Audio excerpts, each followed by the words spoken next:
Bueno, muy buenas tardes compañeros, muchas gracias por escucharme, por ver este canal Lo Negro del Plátano en que hablo sobre la actualidad de Bolivia, ¿no? Un poco ligado también con la historia.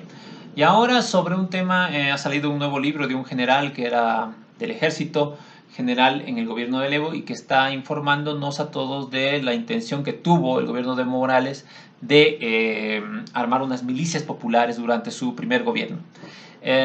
Y al respecto se están llamando como traidores a la patria a aquellos generales que intentaron hacer esto. Creo que nos tenemos que fijar exactamente quién acusa de qué, ¿no es cierto? ¿Qué son las Fuerzas Armadas? ¿Qué es la policía? Las Fuerzas Armadas y la policía son nada más que el brazo armado del Estado y de los gobiernos sobre todo, ¿no? Son los sicarios, los mercenarios del gobierno y del Estado.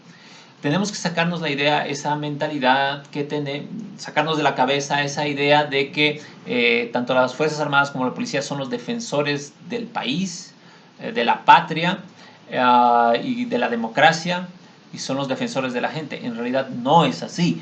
Los policías y las Fuerzas Armadas normalmente trabajan para los gobiernos. ¿Por qué? Porque de esos gobiernos reciben un montón de beneficios, esas Fuerzas Armadas y esa policía. Además de los salarios que nunca les van a faltar de por vida, ¿no es cierto? Porque es así como se trabaja en la policía y en las Fuerzas Armadas. Ellos tienen acceso a un montón de recursos, sobre todo gente, tropa y armas, en una estructura jerárquica de los cuales ellos, los generales, los altos mandos, pueden disponer casi a su antojo. Y eso les permite sobre todo incursionar en negocios ilícitos como el narcotráfico y como el contrabando. Entonces, normalmente ellos se relacionan con eso. Entonces, es una cadena de beneficios que reciben ellos y por lo cual los hace muy conservadores y obsecuentes y obedientes a quien sea que esté en el gobierno y a quien sea que tenga el control del Estado.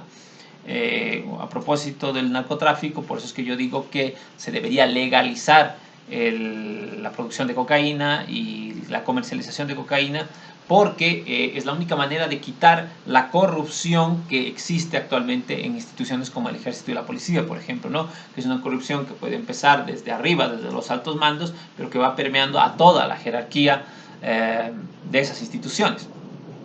Entonces, es así que ellos se relacionan con el gobierno, ¿no? Son obsecuentes, son como mercenarios. Entonces, por eso es que a ellos no les importa matar gente, por ejemplo, 20 o 30 personas como mataron en noviembre de 2019 en Sencata y en Sacaba, por ejemplo, y miles de ocasiones anteriores en la historia. Porque en realidad ellos no defienden a la gente, no defienden al pueblo en ningún momento. Lo que defienden es a los gobiernos y al Estado, a quien sea que esté en control del Estado. Ellos no tienen tendencias políticas. No son ni de derecha, ni de izquierda, de ningún lado, son del que esté, ¿no es cierto?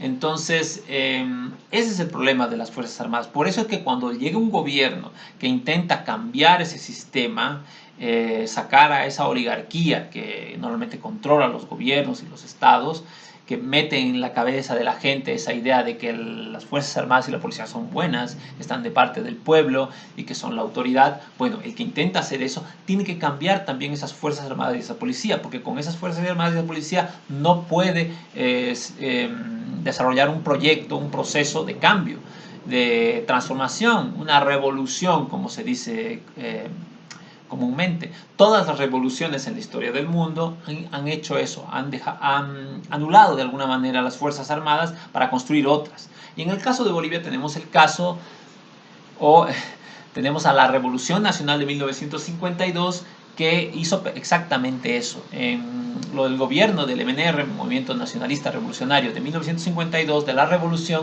lo primero que hizo fue cerrar el colegio militar, la institución que formaba a los que iban a ser los oficiales del ejército, los cerró y retiró a todos los generales que existían en ese momento, o por lo menos a la gran mayoría, y de ahí, a partir de eso, en los años que vinieron, logró formar un nuevo ejército.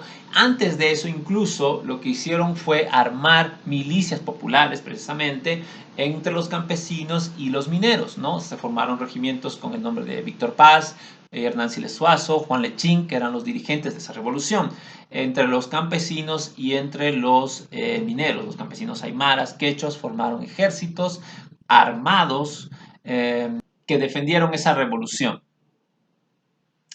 Y no solamente eso, no solo que formaron regimientos, sino que en el momento de la reforma agraria en el 53, cuando les entregaban sus títulos de propiedad a los campesinos, se les entregaba también un fusil para que defendieran sus tierras. Es decir, la revolución de 1952 en Bolivia armó al pueblo, se creó una fuerza armada paralela al ejército y a la policía.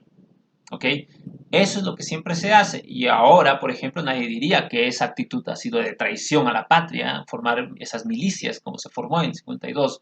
Nadie diría que eso fue traición a la patria, ¿no? Pero ahora se lo dice, bueno, por motivaciones políticas, ¿no? Porque además son el reducto del conservadurismo, esas fuerzas armadas de esa policía, las que hablan, ¿no? Y las oligarquías representadas en ahorita Carlos Mesa, Yanine Áñez, Camacho, Tuto Quiroga, etcétera, que señalan eso como algo negativo, como una traición a la patria.